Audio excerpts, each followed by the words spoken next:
Supreme court ने पाकिस्तान तहरीक इंसाफ के हक में पेशावर हाई कोर्ट का फैसला कलअदम करार दे दिया। पीटीआई बल्ले के निशान से महरूम हो गई। बैरिस्टर गौहर भी पार्टी के चेयरमैन नहीं रहे। चीफ जस्टिस काजी फाइज ईसा ने मुतफिका फैसला सुनाते हुए कहा कि पीटीआई कवानीन के मुताबिक शफाफ इंट्रा पार्टी इंतखाबात कराने में नाकाम रही।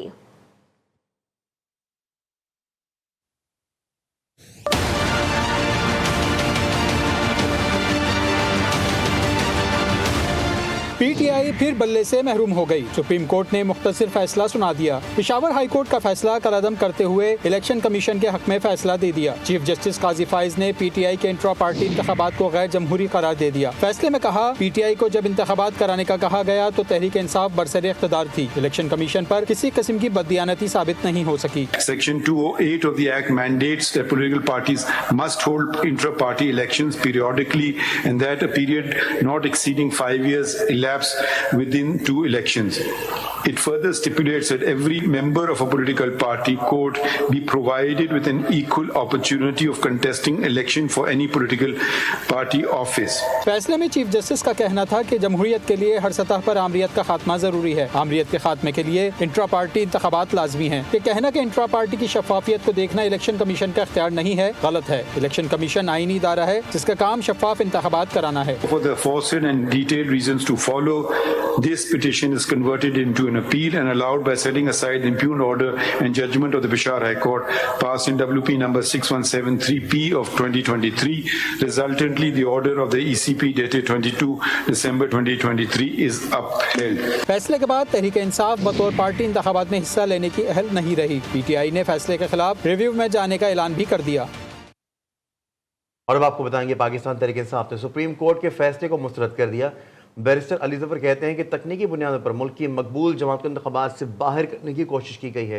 बैरिस्टर गौहर कहते हैं कि सुप्रीम कोर्ट के फैसले का एहतराम करते हैं। फैसले में इंसाफ के तकाजे पूरे नहीं हुए। पार्टी फैसले के खिलाफ रिव्यू का हक महफूज रखती है। सुप्रीम कोर्ट के आज के फैसले से बहुत मायूसी हुई है। आज के फैसले से सुप्रीम कोर्ट के गैर मकबूल और मुतनाज़ा फैसलों में एक नए बाब का इजाफा हुआ है। आज टेक्निकल बुनियादों पे एक एक पेज पे मुश्तमिल 14 दरख्वास्त अवाम इस वक्त 12 करोड़ वोटर रजिस्टर वोटर है, उसमें से 10 करोड़ वोटर अल्हम्दुलिल्लाह पीटीआई के हैं। 10 करोड़ अवाम और वोटरों के हकूक़ और उनकी बुनियादी हकूक़ और उनको डिसएनफ्रेंचाइज करने की तरफ एक कदम हो गया है। बेशक सिंबल हमसे फ़िलहाल के लिए ले लिया गया है, लेकिन इसका ये मतलब नहीं है कि पार्टी नहीं है। पार्टी अभी तक रजिस्टर्ड है और यही फैसला अनाउंस किया गया है, उसमें पार्टी को नहीं छेड़ा गया, सिर्फ सिंबल की बात है। लेकिन इलेक्शन लड़ने से हमारे कैंडिडेट्स को नहीं रोका गया। तो इंशाल्लाह अब नेक्स्ट स्टेप होनी चाहिए हमारी 8 फरवरी का दिन, जब आप लोग सब आके पीटीआई के लिए इंशाल्लाह वोट करेंगे और फिर अगली हुकूमत हम बनाएंगे। तो दूसरी जानिब पाकिस्तान तहरीक इंसाफ के बानी रुकन अकबर एस बाबर कहते हैं, सुप्रीम कोर्ट का फैसला मिसाली है।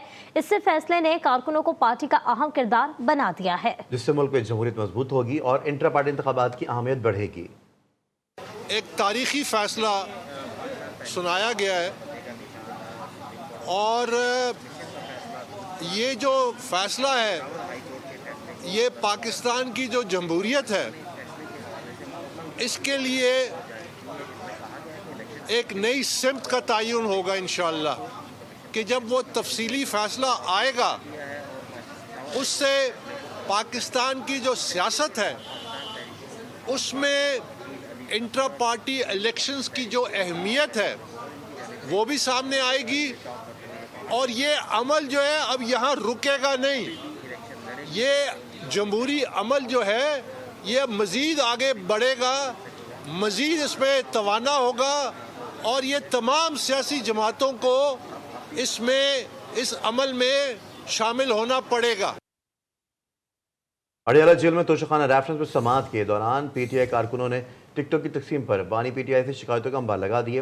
बानी पीटीआई ने कहा कि उन्हें टिकटॉक के बारे में मुशावरत की इजाज़त नहीं दी गई, इसलिए उन्हें नहीं मालूम कि किस को टिकट मिला और किसको नहीं मिला टिकट। सहाफियों से गुफ्तगू में बानी पीटीआई बोले, हमसे बल्ले का निशान इसलिए लिया गया ताकि हमारी पार्टी तोड़ी जा सके और इलेक्शन ना लड़ सकें।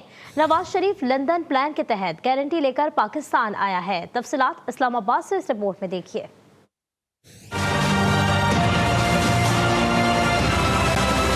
अडियाला जेल में तोशाखाना रेफरेंस पर समाअत के दौरान पार्टी के कारकुनों ने बानी पीटीआई से कहा कि NA-57 में खुसूसी निशस्त पर नामजद उम्मीदवार जनरल सीट पर भी इलेक्शन लड़ना चाहते हैं। NA-105 और 57 से आए कारकुनों ने टिकट ना देने का शिकवा किया तो बानी पीटीआई ने कहा कि अदालती हुक्म के बावजूद मुझे टिकटों पर मशावरत नहीं करने दी गई। 850 टिकटों के बारे में जबानी कलामी कैसे फैसला कर सकता हूँ। कमरा अदालत में सहाफियों से गुफ्तगू में बानी पीटीआई ने कहा कि एक उसूल वज़ा किया है जिसने पार्टी के खिलाफ न्यूज कॉन्फ्रेंस की, इसको टिकट नहीं देंगे। हमारी टीम तो दूर, अंडर 19 के बाद अब अंडर 16 को भी नहीं खेलने दिया जा रहा। नवाज शरीफ तस्दीक शुदा मनी लॉन्डर है। मुज़ाकरात से मुतालिक सहाफी के सवाल पर बानी पीटीआई बोले, एक ही बात पर मुज़ाकरात हो सकते हैं कि मुल्क में साफ और शफाफ इंतखाबात हों। गैर मुल्की जरीदे में छपे आर्टिकल से मुतालिक बानी पीटीआई ने कहा कि वकला को जबानी तौर पर डिक्टेट किया था और हिदायत की थी कि मेरे वीलॉग से बाकी चीजें उठाई जाएं। जेल से एक कागज तक बाहर नहीं जा सकता। 8 फरवरी को होने वाले आम इंतखाबात से कबल पाकिस्तान पीपल्स पार्टी ने मुल्तान से तहरीक इंसाफ की बड़ी विकेट गिरा दी। यूसुफ रजा गिलानी से मुलाकात में पीटीआई के PP 221 से टिकट होल्डर मियां इरफान इकबाल मडल ने साथियों के हमरा पीपल्स पार्टी में शमूलियत का ऐलान कर दिया। मियां इरफान इकबाल मडल ने पाकिस्तान पीपल्स पार्टी के उम्मीदवारान के हक में दस्तबरदार होते हुए अब्दुल कादिर गिलानी, मियां कामरान, अब्दुल्ला मडल और राना ताहिर शब्बीर की भरपूर हिमायत का ऐलान भी किया।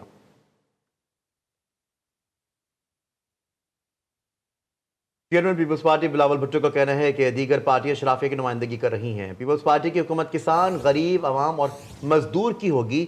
भावलपुर में इंतखाबी जलसे से खिताब करते हुए उनका यह भी कहना था कि पाकिस्तान के गरीब अवाम को 300 यूनिट तक बिजली मुफ्त देंगे और तनख्वाहों में दुगना इजाफा करके दिखाएंगे। पाकिस्तान की तारीख में ऐसे हालात नहीं देखे। जब पीपल्स पार्टी की बुनियाद रखी गई तब भी मुआशी बहरान था। बिलावल भुट्टो ने कहा कि मुआशी बहरान से निकलने के लिए कायदे अवाम ने मंशूर और नजरिया दिया। कायदे अवाम ने रोटी, कपड़ा और मकान का नारा दिया। गरीब, मजदूर, किसान, पसमानदा तबकात को नुमाइंदगी दी गई। इलेक्शन ऐसे लड़ना है जैसे ये जिंदगी और मौत का मसला है। इसलिए हमारे पास ही वो तमाम मंशूर और प्रोग्राम हैं जो मुल्क को इस मुश्किल से निकाल सकते हैं। पीपल्स पार्टी ना सिर्फ वफाकी हुकूमत बनाएगी मगर पाकिस्तान पीपल्स पार्टी सूबाई हुकूमत भी बनाएंगे। पाकिस्तान पीपल्स पार्टी इंशाअल्लाह ताला एक जियाला वजीर आला पंजाब बनाएगा। शेर के शिकार के लिए निकलते हो तो बल्ला इस्तेमाल नहीं होता, तीर ही काम आता है। तो अब शिकार का मौसम है और मेरे शिकार का मौसम है और हमने इस शेर का शिकार करवाना है। जमीयत उलमा इस्लाम के सरबराह मौलाना फजलुर रहमान ने अफगान तालिबान के सरबराह मुल्ला हिबतुल्लाह से मुलाकात की तस्दीक कर दी है। अफगानिस्तान के सरकारी टीवी से गुफ्तगू में कहा कि मुल्ला हिबतुल्लाह के साथ मुलाकात बहुत मस्बत रही। मैं इस तासुर को आपको ये बताऊंगा कि रद्द करता हूँ और दोनों ममालिक एक दूसरे के खिलाफ हैं। इमारात इस्लामी के क़याम के बाद तो दोनों ममालिक के दरमियान कुछ कशीदगी पैदा हुई थी। दौरे का बुनियादी मकसद इस कशीदगी को कम करना है और इस दौरे के बायस दोनों ममालिक के दरमियान राह हमवार हो गई है। अब दोनों ममालिक मिल बैठ कर तमाम मसाइल का हल निकालेंगे। अफगान मुहाजिरीन हमारे मेहमान हैं और हम उनकी कदरों और इज्जत करते हैं। TTP का मसला इंतहाई अहमियत का हामिल।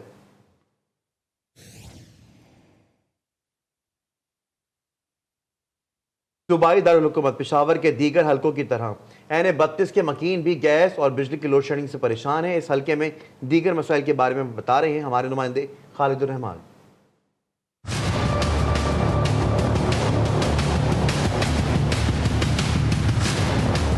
जी बिल्कुल, इस वक्त हम सूबाई दारुल हुकूमत पेशावर के हलका NA-32 में मौजूद हैं। इस हलके की अगर बात की जाए तो यहाँ की कुल आबादी 9 लाख से ज़ायद है, जबकि यहाँ पर रजिस्टर्ड वोटरों की तादाद जो है वो 5 लाख से ज़ायद है। जिनमें 3 लाख से ज़ायद मर्द और 2 लाख से ज़ायद ख़वातीन वोटर शामिल हैं। इस हल्के से माजी में पाकिस्तान तहरीक इंसाफ के शौकत अली ने कामयाबी हासिल कर ली थी, जबकि उससे पहले अवामी नेशनल पार्टी के गुलाम अहमद बिलौर यहाँ से कामयाब हुए थे।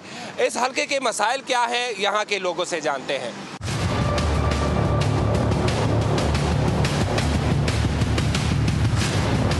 सर्दी में बिजली नहीं है, लोड शेडिंग है, और गैस तो बिल्कुल है ही नहीं। सीएनजी बंद कर दी है पंपों पे, मगर घरों के कहते हैं गैस देंगे, घरों को भी नहीं दे रहे हैं जी। बिजली का भी मसला है और गैस का भी मसला है। बिजली अगर 9 बजे गए तो 4:30 बजे फिर आता है।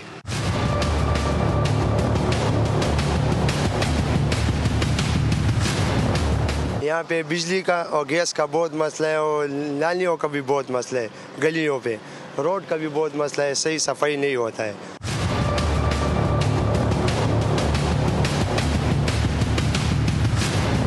मसाइल तो बहुत ज़्यादा है, बिजली और गैस तो वफाक की बात है, यहाँ पर भी लोड शेडिंग से लोग तंग है। जी बिल्कुल, जैसा कि आपने सुना, दीगर हलकों की तरह पेशावर का ये हल्का भी मसाइल में घिरा हुआ है। जी, मुल्क के बेशतर हलकों की तरह बलूचिस्तान असम्बली के हल्का PB 42 के मकीनों को पानी, सड़कों की खस्ता हाली समेत मुख्तलिफ मसाइल का सामना है। तफसीलात बता रहे मोहम्मद फैजान खान अपनी इस रिपोर्ट में।